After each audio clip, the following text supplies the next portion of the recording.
Hello, everyone, and welcome. It is December 1. It's December 1, and I wanted to make this YouTube video, this new show that I'm rolling out with some of my very, very dear friends, and that is to come on once a month, maybe more, where we get to talk about what's up on planet Earth, what's going on with the energies currently, and how to navigate the ascension energies.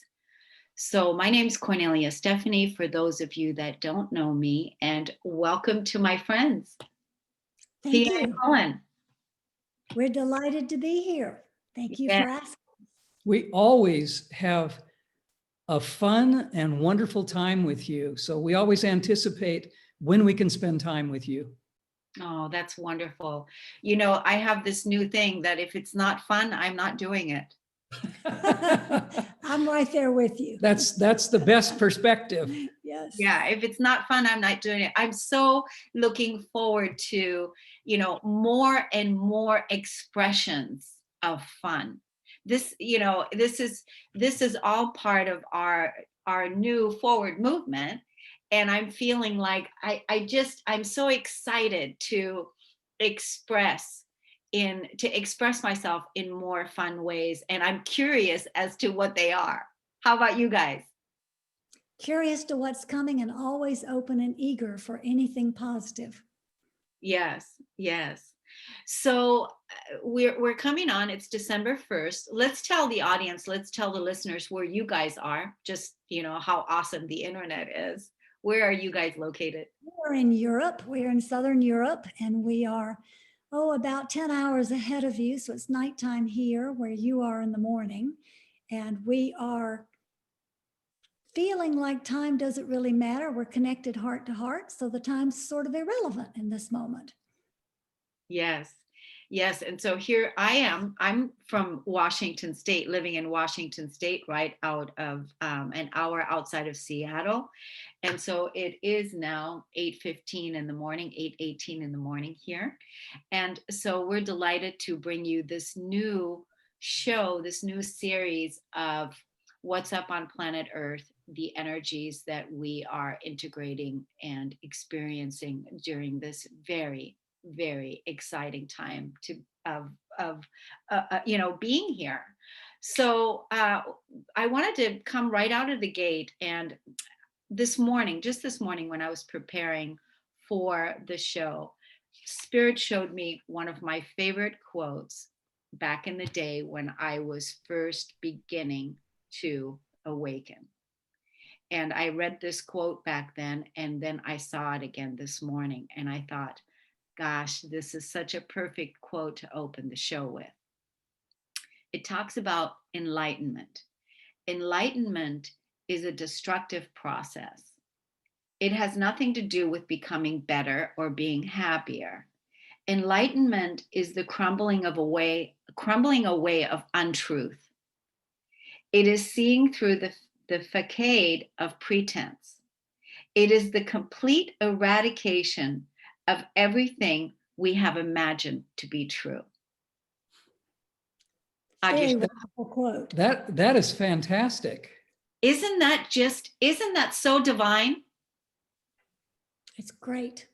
And it is all about stepping through the illusion and seeing that it's just not real. It is indeed, as you said, it's just a total facade of illusion. It's not the real thing. So when we realize that, we're in a whole different place. As we dismantle all of the dysfunctional belief systems, all of the dysfunctional thoughts, we begin to become who we really are.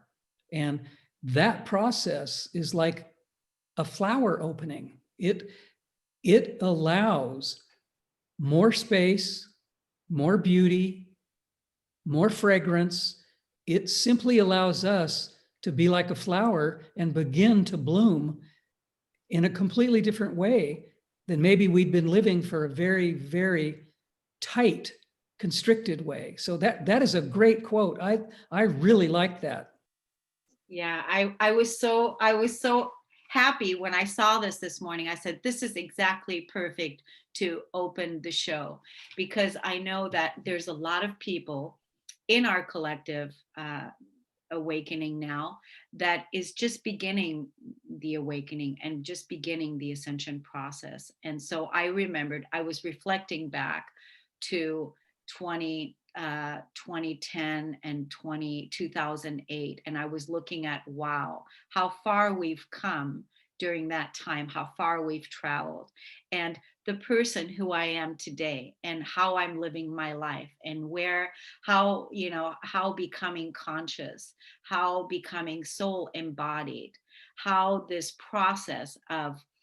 destructive process of letting everything that's not true be examined, each and every single thing be examined by the self, to see what's true for you today.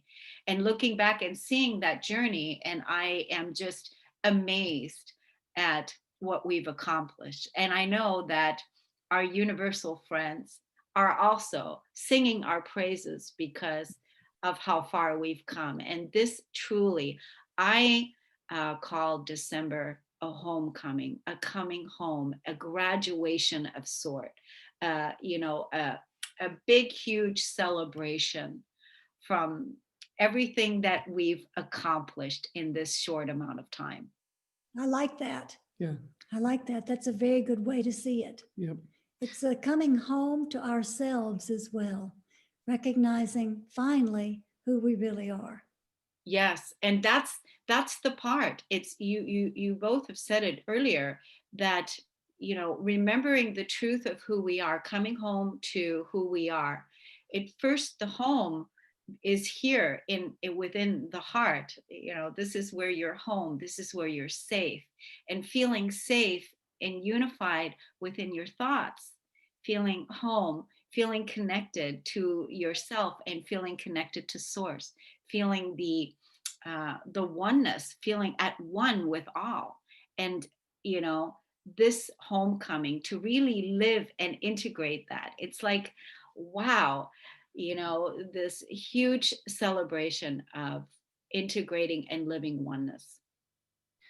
It all begins with the heart. That is the place where, as you just said, we're safe. The wisdom that guides us comes from the heart. And if we are willing to sidestep the mind and let the heart lead us, which is what the original design of our souls was made for, we're there. We are coming home. So what you're saying is absolutely accurate and extremely important right now during these changes and these energies. Humanity has never experienced the energies that are taking place right now. We as a collective and we as individuals have never had this opportunity for this exponential amount of growth. This has never been available.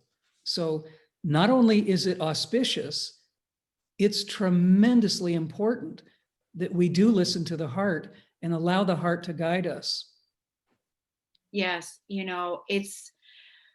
that's why I call it a homecoming. I call it a celebration. I mean, there's so many things happening in December, as we were talking before we came live today, and that is the astrological, all the astrological happenings, with the eclipses that are happening, with the solstice, the winter solstice, and then December 21, 2020, the the Saturn Capricorn conjunction, right? Is it Jupiter conjunction? Saturn, Pluto conjunction coming together, and how wonderful that is for this time period right now. It's almost like we couldn't have planned it better than what is happening, because this is also the beginning of a brand new era, and that is the age of Aquarius is finally here. We're opening the doorway, that's for sure. We think the energies and what will be happening within this month will open the door to 2021, 2022. And as we go further into the decade, what is going to happen in the next few days will be a hallmark or a beginning of what we will be seeing and what we will be feeling. But it's not coming to us on a silver platter. We've got some work to do before it gets here. We're in a particular energetic period right now that will be going on through December the 7th of hard tests and decisions and a nudge to recognize what's real and what isn't real. So the energy around right now is a bit oppressive, and it feels like you want to just push out of it because you feel like you can't expand into who you are, which is perfect because that's the perfect place for recognizing what is real and what isn't, and going through hard tests in order to make important decisions for change. And that's exactly what you talked about earlier when we were speaking privately. It's an opportunity to let go of everything that doesn't serve, everything that we've believed in incorrectly. I have a pat phrase that I've used for years, and I've written in books about it. I call it getting rid of the bad training that we've all been given by so many different examples, religions, government, education, even our own families. This is the time to let go of all of that bad training and begin to really realize who we truly are. The period that begins on December 8th in the Pleiadian Earth energy system and takes us right up to the brink of the solstice on December 21st, that 13-day period is going to be a grand opening for doing exactly what you two have been talking about, releasing everything that doesn't serve, letting go of the old beliefs. It is the most emotional period in the entire Pleiadian Earth energy system. So all the emotions are going to be coming up to the top. And it's probably important here to tell the listeners our Pleiadian friend Lartma's perspective on emotions, because they don't see emotions in the way most people do, as highs and lows. They make a distinction between our natural feeling state, which is love, joy, trust, compassion, patience, kindness, peace.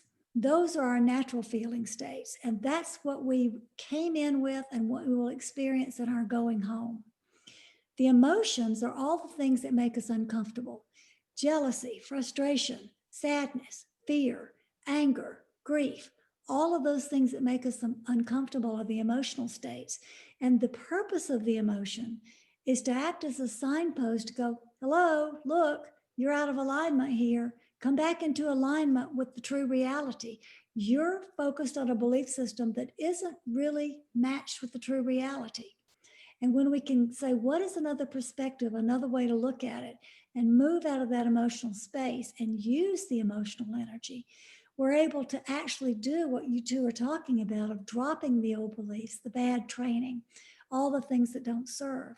So I think the period we're in right now with the hard tests and looking at what's real and what isn't is the perfect precursor to the time where we're feeling all of our emotions. And the emotionals, if we pay attention to them and allow them to release in the proper way and change our thinking, we can actually be ready, excited, and sitting on the ascension path at the gateway on December 21st.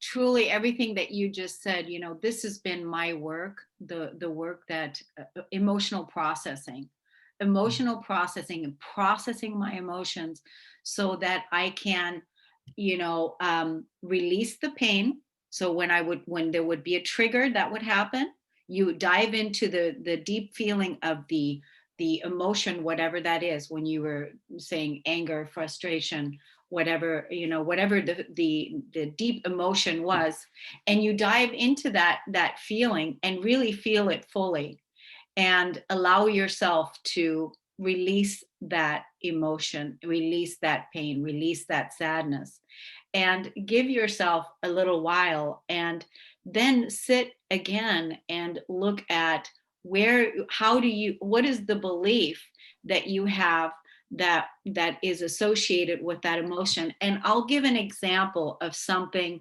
that when I was clearing out my emotional body and helping, so many others in my line of work with processing the emotions, is when I had this realization one day in meditation, and it was a tear of joy, was when I was just coming out of meditation. One tear was rolling down my face, and the tear was this.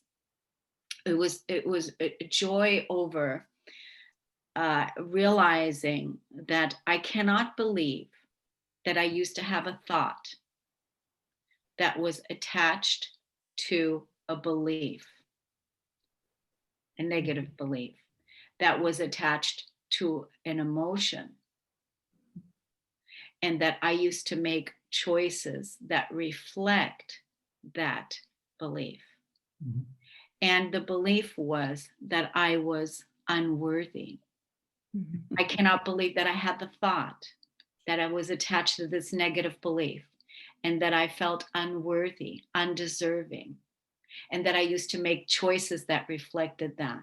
And by doing that, by the choices I would make, I would engage with people or situations or events that I would be able to see, this is happening now, so that I can release that and let that go. Because the truth is, I am worthy. That is the truest statement. I am worthy, and that I feel worthy. I feel I am worthy, and that emotion is attached, because any event that happens is basically neutral. It's all neutral. It's only our reaction to the event, right? That is, if there's a trigger, that means that the person has work to do, and that they have not released that energy to return back to being in a neutral state, as is the event. Absolutely. Absolutely. And that's exactly why Larkma says that the emotions are signposts, because they're pointing to how you are out of balance. In their program for helping people clear out this sort of thing, they always tell you when you're feeling it to stop right then and there and notice what you're thinking, because that thought is going to lead you to the belief system that's at the problem, at the root of the problem. So Yes. stop in the middle of whatever you're experiencing and you're feeling and look at your thoughts. And then after you've expressed your feeling, you can come back and say, how else could I perceive this? And that helps you move through it. And that is exactly what you just described. Yes. We work with a lot of people around the world. And most everyone who comes to us and works with LARTMA to release some type of fear. They may not know what it is, but there's a fear underlying. It can be, well, the most common ones are fear of death. I'm afraid I'm going to die. Fear of not being good enough, that I'm not going to make it. Fear of not being loved or not being liked and accepted. Those are the three top common ones.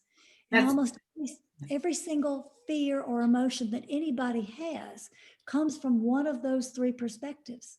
Yeah, it's really interesting, fear of not feeling good enough. This is the fear. This is the feeling that you have when an unworthiness issue is present in your life, where you're feeling unworthy, because the feelings of unworthiness are directly related to I am worthy. It's the opposite, because we're here on this planet of duality, but we're moving beyond that now. And that is also part of our new coming. Our new coming is living beyond beyond duality, so that, because when we're back, we talked about this on our previous show, and that is, when we were talking about what will we do with our energy when we've healed the emotional core wounding, what will we do with our energy when we've healed the disease. We as a oneness, and individuals, what are we going to do with our energy now, once we've come home to ourselves and remember the truth of who we are? I always say that, for the last you know, what was it? About 46,000 years we have been living, incarnating, living, and being everything that we're not. And Yes. that we're now beginning to live and be everything that we are. Yes. And like you said, Colin, that has never happened before. It's So- it's never been available. We have never reached the place as a species where we could understand that love and light are the only true guiding energies in the entire cosmos. We have never come to that understanding until now. I don't know if your listeners know this about me from looking at our website, but I was a practicing licensed psychologist for years. And one thing that every single client walked into my office with a story around their pain. And what you and Cullen and I are talking about right now is moving beyond the story. The letting go of the beliefs is letting go of the story and going, it's just an experience. There doesn't have to be pain or joy associated with any experience. It's just an experience. How we assign it as good or bad is primarily upon our perspective, how we view it as something processing that's positive for our growth and development, or something that harmed us because we choose to stay in the victim role. If we release the story and go back to that central place in the heart, which is where Larkma tries to take everybody, then we have so much more of a peaceful life. And you said something, Kornelia, a minute ago that I think is really an important topic. You asked, and you said we talked about this in a previous show with you, what would we do or what would we be like if we healed everything that needed to be healed in our hearts, in our minds, in our spirit, in our soul? What would we do? And I've thought about this a lot, as you have. And I think what we would do is we would simply realize that we're here to show everyone that love and light is available to every single energy here on Earth, because we're here on Earth at this time as part of our mission. But the way we would do that would be being so free that we would simply live our lives. Instead of working at it, we would be playing at it. And the playing would help people by teaching by example. We would just be doing what we're doing in love, in light, and that would be broadcasting out everywhere. In other words, we wouldn't be doing anything. We would simply be being the love and the light that we are. And Larkma has said for many, many years, maybe you shouldn't use the word teaching. Maybe you should replace that with sharing, because if there's a teacher, that means someone is hierarchically above a student. And they prefer to say, let's share this information, or let's share this love. And I think what would happen is, as people are waking up, which many, many are at this time, I think people would simply do what Pia just suggested, is they would just be, and their beingness would be neutral. The suggestion that Cullen's making, that we would just be going about our business, just doing whatever we do in a state of love and light, requires two principles that Larkma talks about all the time. And the two principles they talk about lead directly to unity, which is where we're going starting on December 21st, moving towards unity. The principles are in Lakesh, which means I am another yourself, looking at each other and seeing the reflection that you are me and I am you. If I hurt you, I'm hurting myself. If I hurt myself, I'm hurting you. And the other principle is ahimsa, and that is do no harm. And that's the principle of understanding that every tone you utter, every word you utter, every thought you think, that's a big one. Every thought you think and every choice you make of what you're going to eat either harms someone else or hurts someone else, as well as yourself.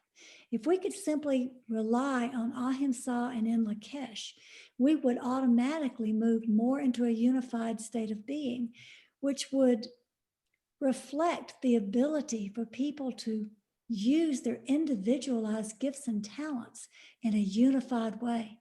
And again, I think that's where we're going. I think we're moving away from the individualistic ego that has been ruling the me society for years into a place of, well, what would you like? A place of what should we do? It's going to be more focused on we. What can I share with you, and what can you share with me? Go ahead. Well, when our Pleiadian friends introduced themselves to us so many years ago, they said, we are one of six and six of one. And P and I looked at each other and went, well, we don't know what you mean. Can you explain that? And they said, yes, we are six individual beings, but we work as a unified group of six. And we maintain individual ideas, individual thoughts, individual ways of understanding the universe, but we work in unity together as a group. And I think what Pia is explaining right now is that is where humanity is going. We are going to keep our individual gifts and talents, yet we are going to move into a place or a space where we share those in a unified sense so that we're all doing this simultaneously together. LARCMA offers an international live call twice a month. And they have told us that on this international live call, which is coming up on Sunday, December the 6th, they're going to be discussing the concept of unity. In a different way. In a different way than has ever been explained before. And we're looking forward to that. But the December 21st point, LARCMA is always real clear to say everything is a process. That's just a date on a calendar. However, be it a date on a calendar or not in the Gregorian system, the energies are converging from multiple perspectives to put us at the portal point or the gateway of opening into a brand new world. It's the beginning of the Pleiadian Earth energy period of 13 days of breathing energy, which is an energy that gives us the ability to harmonize multiple perspectives. That's unity oriented. It's the energy that brings movement towards unity from every thought you think, every action you take, everything that you do.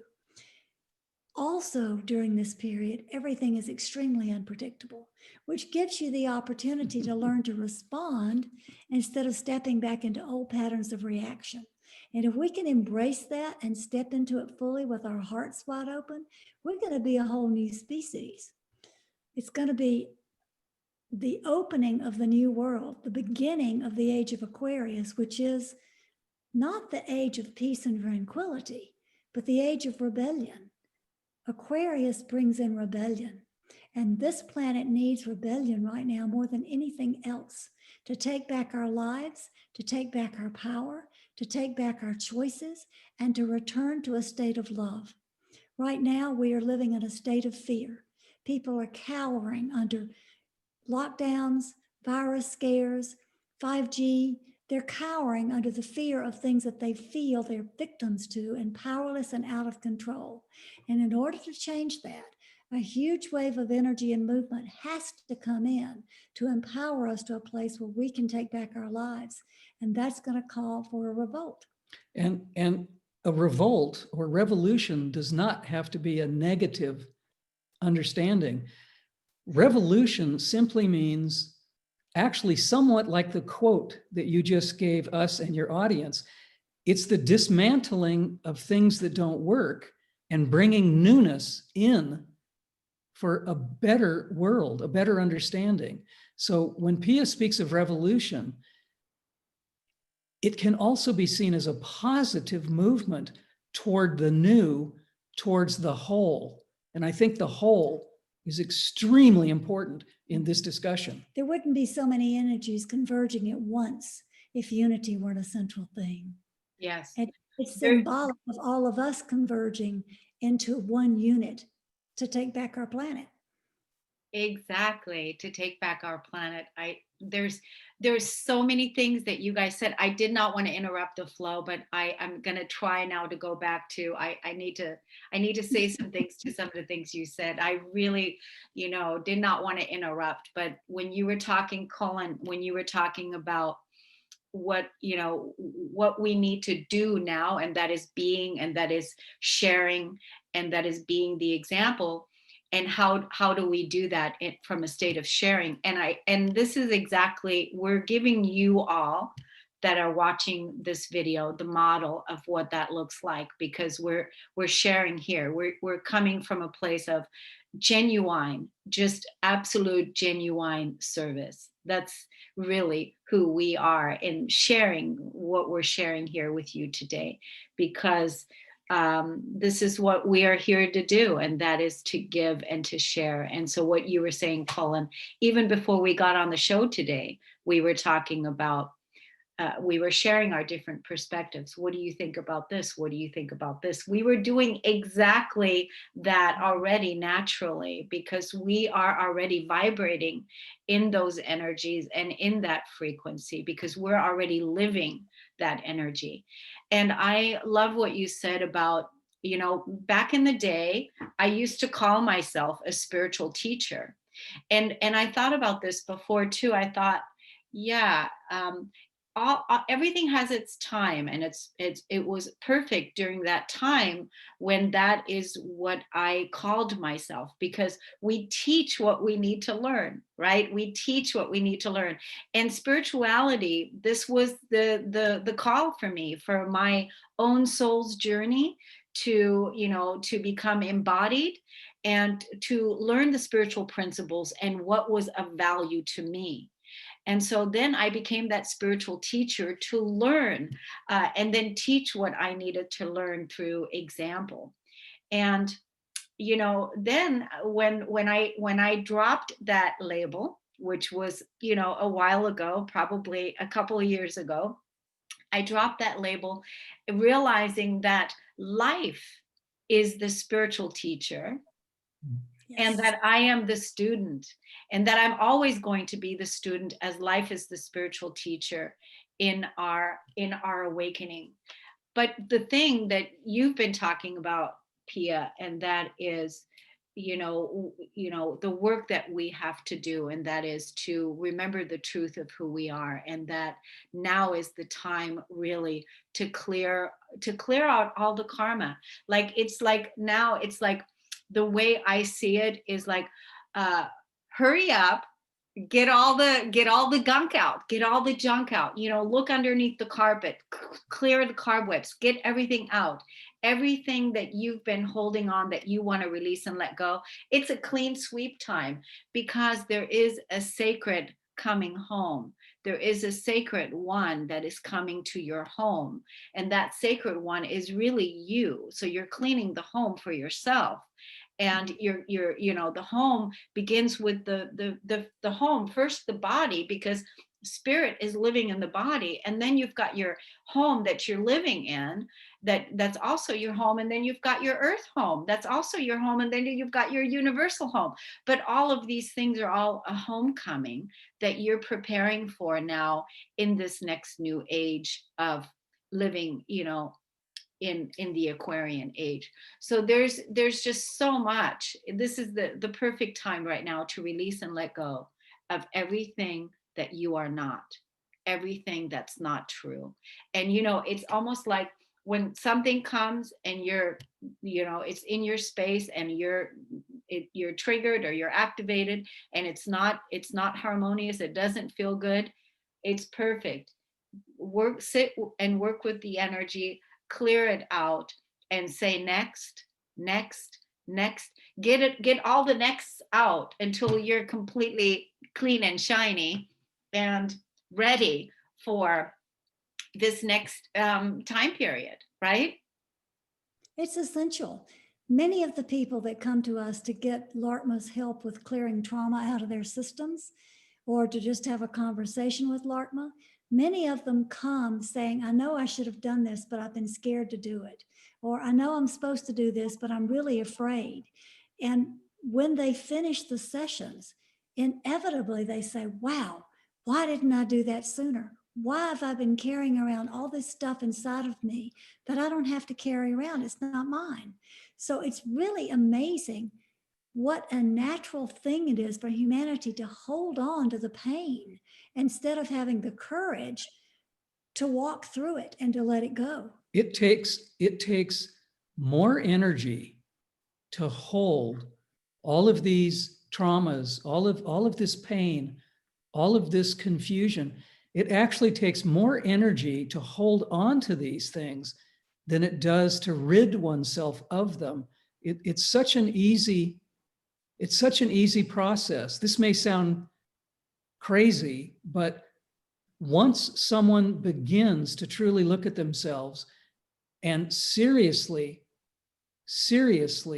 begin the process of what we've been talking about today, it's a very quick process. It's a very quick program, because once it begins, it cascades. Because everything is related, each trauma that we stack on top of the next trauma makes it deeper and deeper and deeper. And once we begin that process, it allows a flow, it allows a grace to sweep all of it out of us. Mm-hmm. LARTMA's trauma clearings, which they have been doing and will end when this period of emotional energy is over. They're going to help as many people as they can get ready for this grand portal that's opening.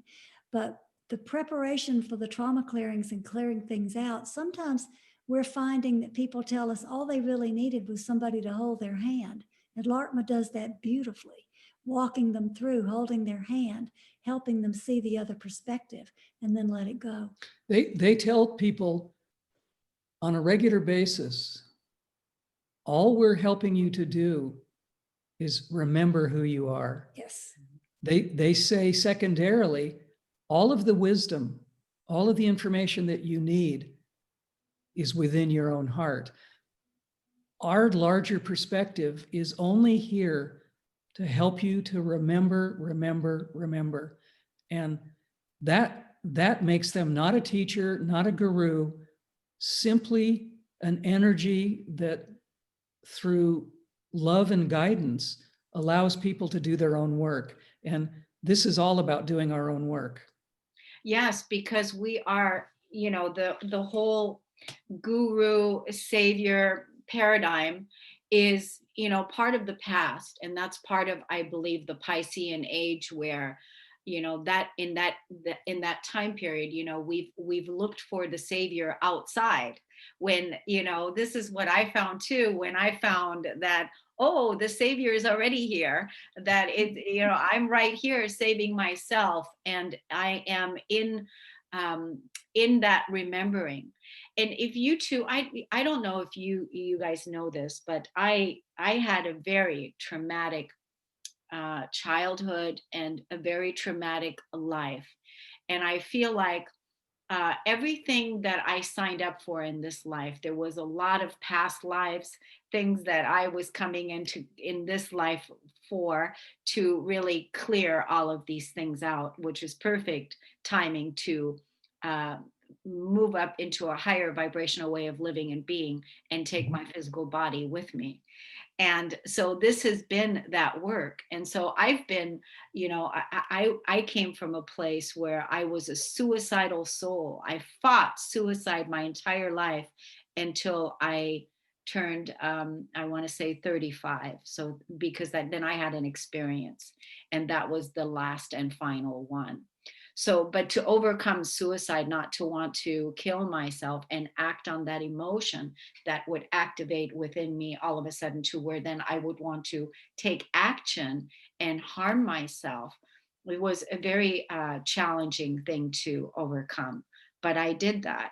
And the other big, huge piece, overcoming trauma, sexual abuse, not having a family unit at home, an alcoholic mother, an absent father. There was so many things, the life plan. It was the script that was written out when I came in, was to transcend self-hatred, to transcend suicide, to transcend the lack consciousness that was within this construct, within my being, nearer to me by the outside world, and to really release all of these things.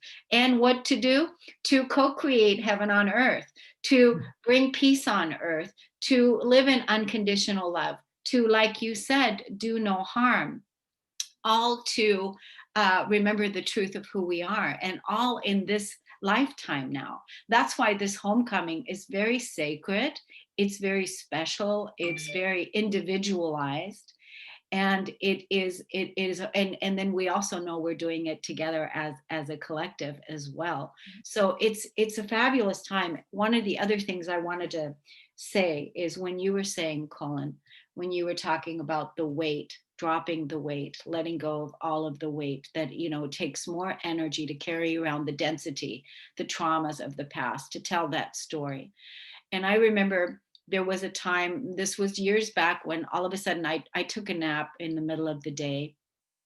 And when I was in that nap, in that dream state, I saw that I was in a cave.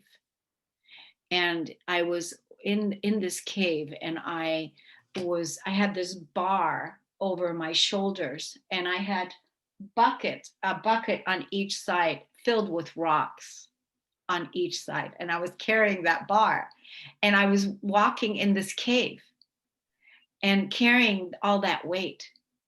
And when I saw how exhausted, frail I looked from carrying all the weight, I was standing there screaming at myself in the dream, in that nap. And I was saying, drop it, drop it, drop the weight. I mean, I was like screaming, like, drop it, drop it, drop it. And, I was too stubborn to listen. I was like, I just kept on. I kept on. And then, my higher self is standing there screaming at me, and drop it, drop it, drop it. And then finally, drop the weight. And this was such a significant moment in my life, to drop the weight, to drop the density, to release and let go, and trust in your coming home, in your awakening. That's a good story. That's a fantastic story. I wanted to talk about something you said a few moments ago. This lifetime that we're all experiencing is an integration lifetime for all of what many people say are past lives. Larkma has chosen to help us call them our parallel lives, that they're actually happening simultaneously in other dimensions. But what you said is really important, because this lifetime gives us the ability to integrate all of the traumas that we have gone through, whether we created them ourselves, whether it was destiny, it doesn't matter where they came from. But the integration ability in this lifetime also reaches in to all of the other dimensional current lifetimes and cleans them up simultaneously. So this life that we're living now is extremely important, because the work we're doing here is helping all of our other experiences, all of our other lives, in parallel lives in other dimensions. So we're actually doing a double duty by being conscious here, doing what we're doing. It's making a difference in our entire experience. And that is incredibly important, because that is part of coming home. Because when we complete that, not only will we be coming home here, we'll be coming home everywhere. Oh, that's good. That's good. That's so good. Oh my God, that is so good. So good. I love that. Do you see? It gives me goosebumps to talk about it, because it's so important.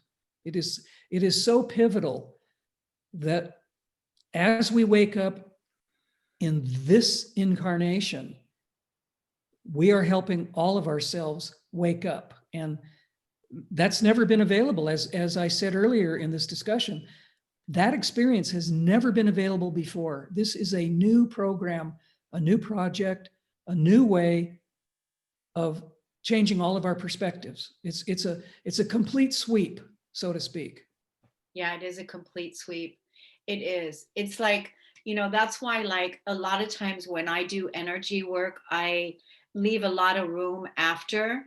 I don't fill the space with things, I clear out and then I leave it empty for a while without filling the space right away with something else, so that the natural order can take over. And because the natural order is love, is harmony. That's the truth, and let that flower and bloom and be.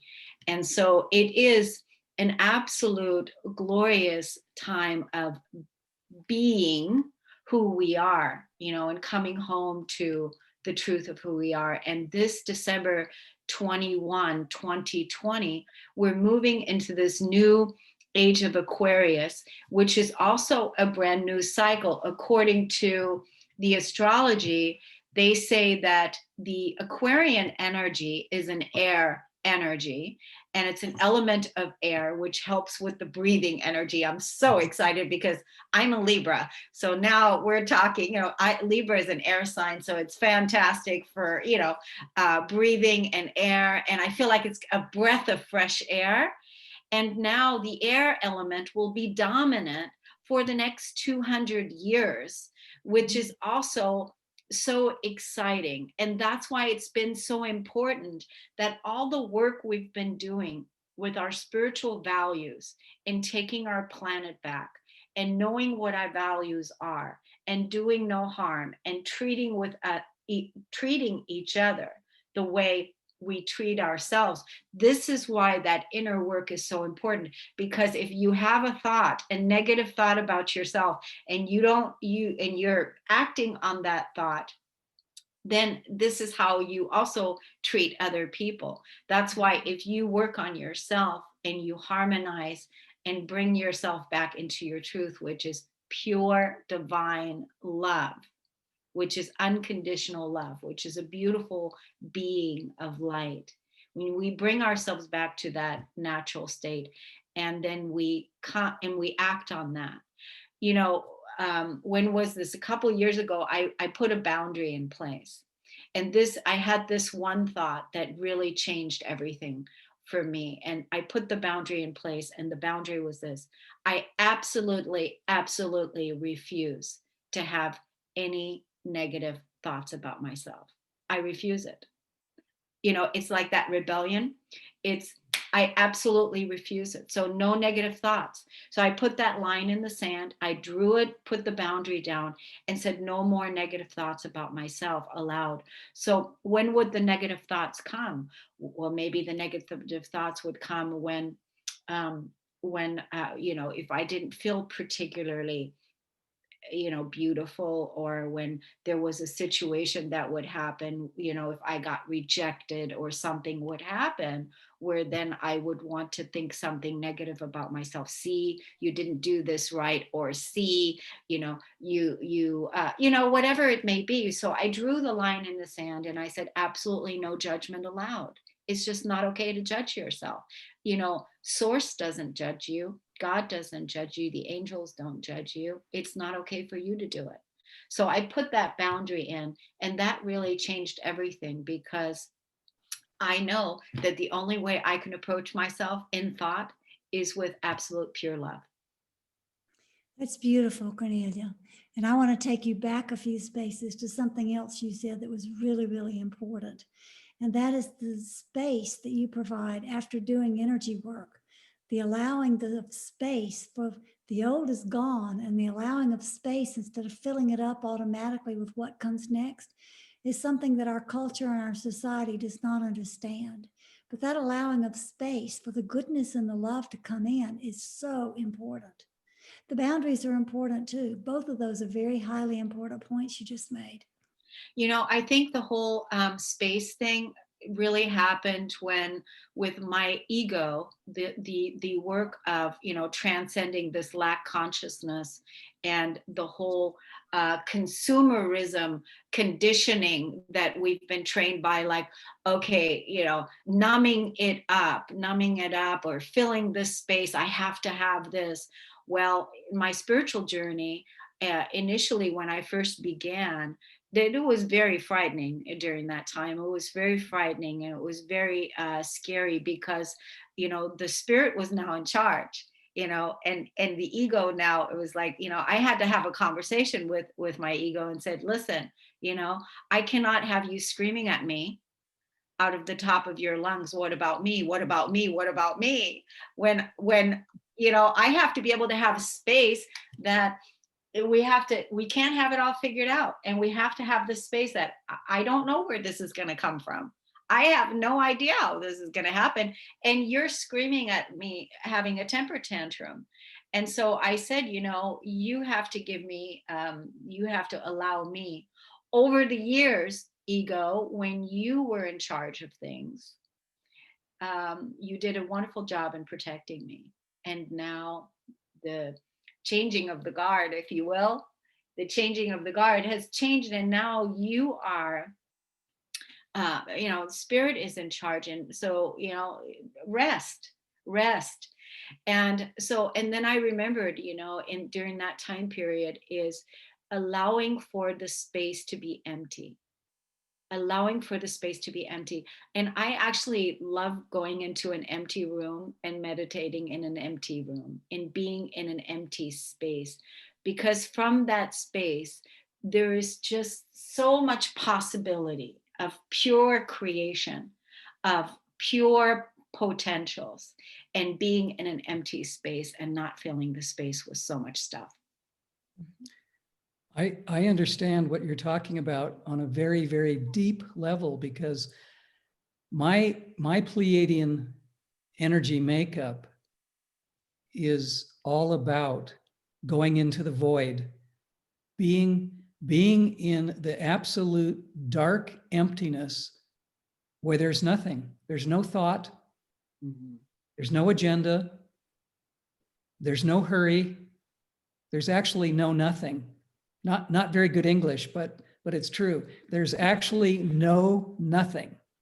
And being in that space allows us to regenerate. Being in that space allows us to separate ourselves from our ego, separate ourselves from society, separate ourselves from all stimuli, whether it's visual, auditory, whatever it is. If we can manage to stay in that void, that silence for a particular amount of time, hopefully every day, that allows us to truly come home. That is part of the journey, to be in that space, because that's really where we live. That is. I love that you spoke to that, because I was also, while you were speaking, reminded of when you were talking about the dark void, is also a void where I was found myself in that meditation, where it's just all black, like everything is black, like it's black mud. And I remembered this time there was this beautiful lotus flower coming out. It was pink in all the black, and it was like mud, and the lotus flower was there. And it was you could hear the, you know, the nature, the void, where, you know, you could hear like water, you know, drops in that, you know, space. But this is the place, the womb of creation. I want to call it the womb. It's the black womb. It's the womb, and the place where we really feel safe, where we really feel at home, where we really feel at one. And that place lives within us, and each and every one of us has access to that place right now. Absolutely. Absolutely. Well said. Yeah, right It's who now. we are. It's who we are. Connecting with that place is who we are. And unfortunately,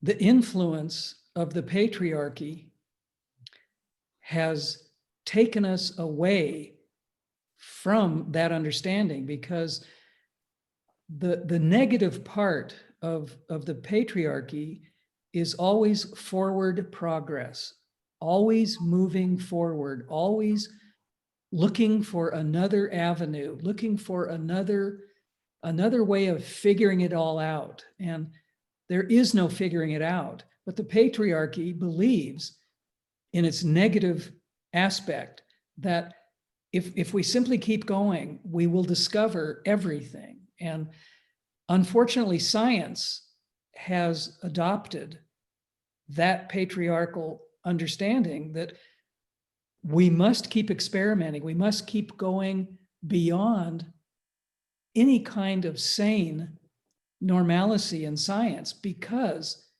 it's possible. And the trouble with that is that it only complicates everything. It separates, it complicates, and it muddies what you and I have discovered about the void, the ground of being. And so we need, through the resurgence of the divine feminine, to balance whatever the negative divine masculine has created for thousands of years. I have a theory that this has been going on for about 10,000 years. And we desperately need to listen to the divine feminine at this point, so that we can bring the whole picture, the whole mass of humanity back into some kind of balance with the divine masculine and the divine feminine together in an equal situation. And so if we can reach that through meditation, if we can reach that through just being quiet, we don't even have to call it meditation, just being quiet. That space that you mentioned about after doing energy work, of just being in no space, just being. If more and more of us can achieve that, we're going to help everyone else reach home together. I want to speak to two things. Again, speaking of the space, obviously this is a big piece that people really need to hear, because we're really in it now. And that is there's two things that I do right now for, with my work.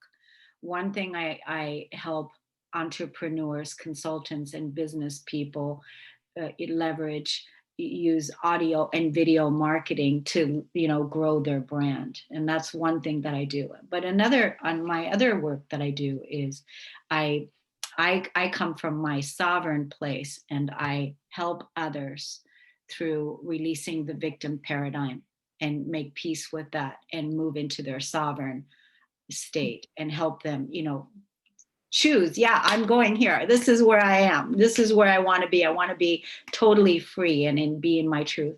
So last week I had a client come to me through the audio and video portal, and she wanted to do that. And it was interesting because she, wanted to get this program, and she was like, I want to do this. I want to do this. But then when I was going on with her to meet with her for our first meeting for that, prior to her and I meeting together, I sat and intuitively tuned in, and I did not get that we were supposed to be doing that right there, right now at all. And I actually had to tell her, I know you wanted to plan and map this all out today. I know you wanted to do all of these things, but if you don't mind me saying so, this is what I got this morning, and this is what's really on the table here. And that means that for the next 3 weeks, do nothing. For the next 3 weeks, do nothing. And are you willing to right now? Right now, you are so busy on so many dimensions, on so many levels, that it's making my head spin. You have so many things that you're working on. I'm getting the chills right now again. And I said, you need to be doing this, and that is nothing. And really give yourself permission to play and be, and just be, and not plan anything, not do anything, be. And I said, and she goes, oh my, she started crying. She started crying, right? Because she needed permission to be. Yep. A lot of people do. Permission to be, which, again, and this is so important because you brought up the divine feminine. I'm glad you brought up the divine feminine, because this was also something I wanted to talk about today. Is, for us women, we were conditioned so much in our A-type personalities to do, that we had to learn to become women again. Well, I think men have been conditioned just as much to do.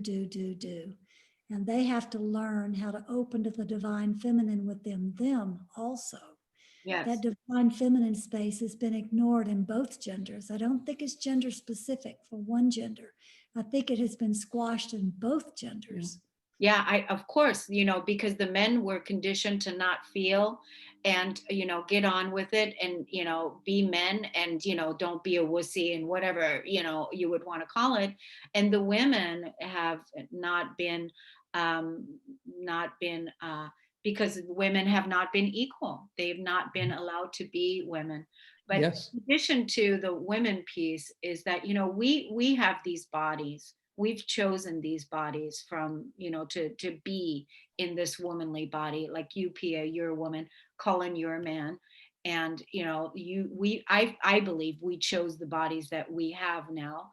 And that if we are in a womanly body, then really be that woman, be in that state of what does it mean to be a woman? Really learn how to, remember that. And the men, to really be in their masculinity at the same time with being, opening up to that feminine side, that soft side, that nurturing side, that receiving side, because what is the feminine? The feminine is the receiver. She is that energy in all of us that learn how to receive again, learn how to, in your beingness. Because when you look at that, the moon energy, the darkness, it's that feminine receiver. She's receiving, and then the spark, the masculine will put the spark on, like the spark plug, and then the charge will happen from there. But to really be in our receiving state, as we all learn how to receive the light, receive the love, receive the nurturing, receive the care, this is all part of our receiving the abundance. Because I know a lot of people are challenged with, abundance, but we have to be able to also be in a state of space and emptiness and allow, right? That's right. Absolutely. There has to be space for both. Yeah. So we are just, that's why when we started this show today, I am so excited for this time period. I'm so excited for being here on planet Earth. I'm so honored to be with you, and that, our experiences are brought us together so that we can do this. And it's just an honor and a pleasure to be with you, Pia and Colin, and to be with Larkma, and to be with you guys, and all of you listeners that are listening in. It's just a really wonderful time to usher in this new time period on planet Earth. Thank you. We totally agree. Totally agree. And we have to do this together. It's incredibly important for like-hearted people to have these dialogues, to have these discussions, because it opens up absolutely new avenues of communication. It opens up each other's hearts. It opens up everything. And for people to be in on this kind of a conversation, even as listeners, not participants, as the three of us are participating, but people listening receive the energy from what we're creating by simply speaking about what we're speaking about. And that is the ripple effect of sharing and having these ideas and these tremendously important topics spoken about in a public way so that everybody can achieve what we're talking about. Yes, yes. It's very brilliantly said what you just said, bringing it all back to what we're doing here, through this communication. And, like I said earlier, the genuineness of our coming and being of service and offering our time, offering our wisdom, offering our energy, because really we love doing it. We love doing this.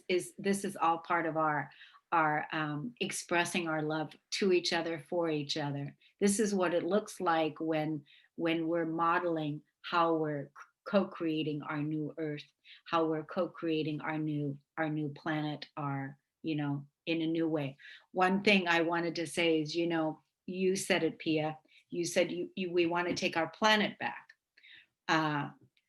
Well, it was about 5 years or so ago when I downloaded this song. And at first I thought the song was downloaded by Baba G, but I wasn't really certain at the time that it was from Baba G. But basically the song was that I want my planet back. I want my kingdom back. I want my house back. I want my children back. I want my source back. I want my freedom back. I want my planet back. I got my source back. I want my life back. I want my joy back. This was the song. And it was real. And I was looking at the chorus, and the chorus was this. Listen to this. Mama G, Papa G, Mama G, Papa G, it's you and me in unity. Oh, wow. That's good. Mama G, Papa G, it's you and me in unity. I want my house back. I got my freedom back. I want my planet back. I got my kingdom back. I want my joy back. I got my life back. I want my food back. I want my home back. This was the energy, the deep, deep desire that is awakening within all of us. And where the planet has been stolen, or whatever you want to call it, overtaken for how long? And the source said, that's it. I want the planet back. That's it. We're done. That's it. We're done. I want the planet back. And it was so great. So great. Of course, I put it into a song. And then, of course, I tried to get it to creative artists like rappers.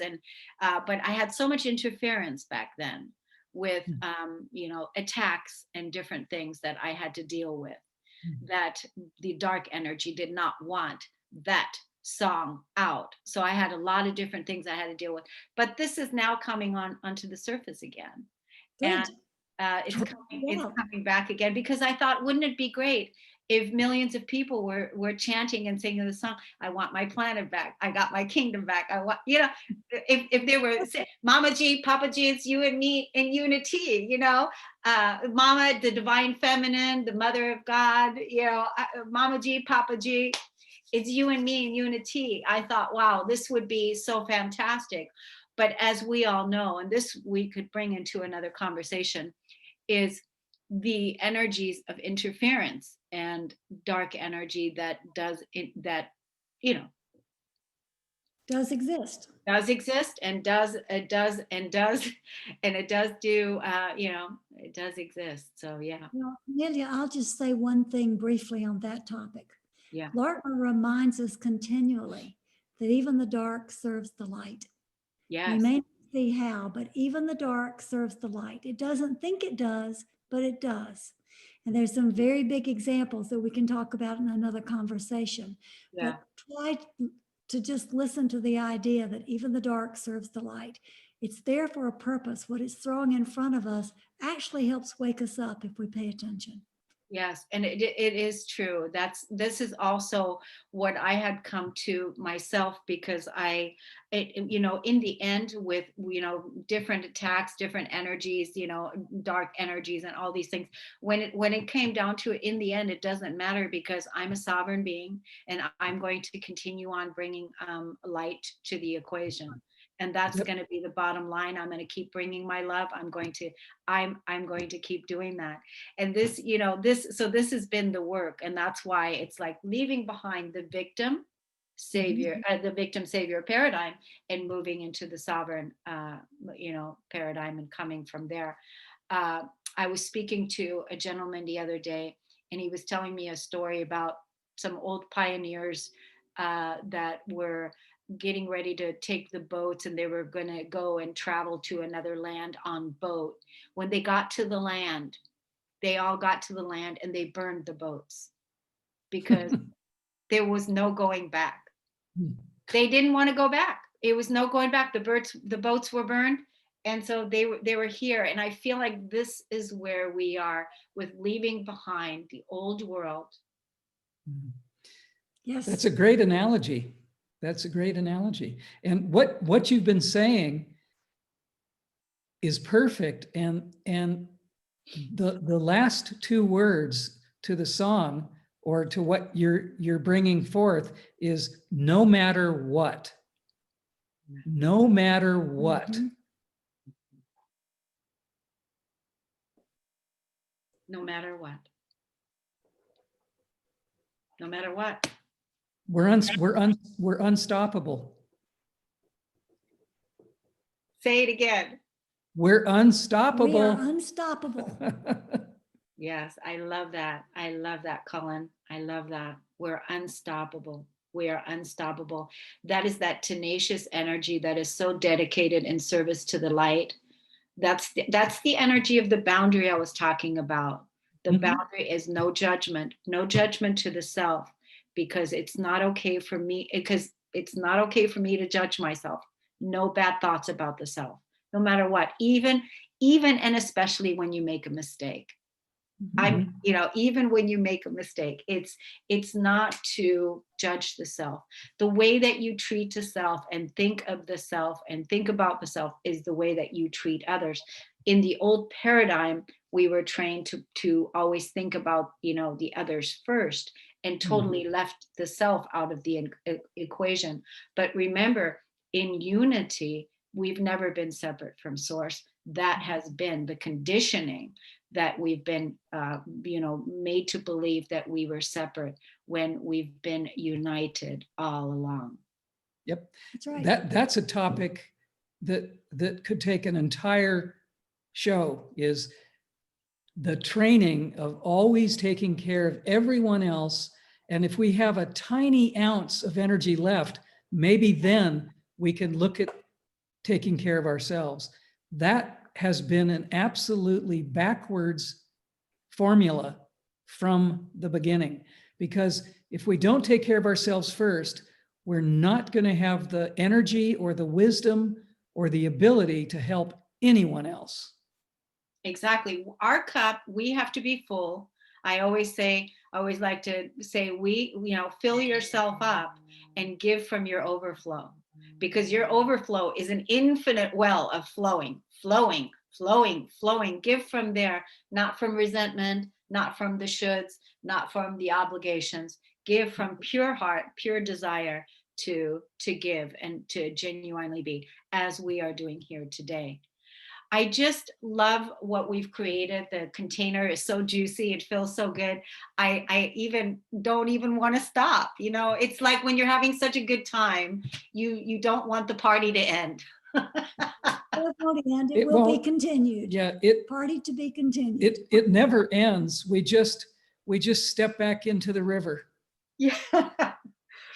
Oh my gosh, I got tears in my eyes. I really have tears in my eyes. It's beautiful. So Pia, why don't you let the audience know you are, because you talked about it before we started, and that is the trauma clearing sessions that you all are doing with LARCMA right now for, before the end of the time. So is this something that you want to leave everyone with, where to go? LARMA has designed a program for doing trauma clearing that's been ongoing for about 1.5 years. But the window for doing the clearing of the trauma with their assistance is coming to a close. Their program consists of 3 sessions consecutively, usually about a week apart, but you have to have a personal conversation with them first before you can be doing trauma clearing. Sort of like you wouldn't want to go into surgery without having a conversation with the doctor, similar to that. Yeah. So if someone is interested in the trauma clearing, they have to arrange the personal synchronization to talk with LARMA first and then schedule the trauma clearing in conjunction or after. There are other sessions that will be ongoing after the trauma clearings end. LARMA will continue doing personal conversations with people, evolutionary evaluations with people. Those services will continue and be ongoing.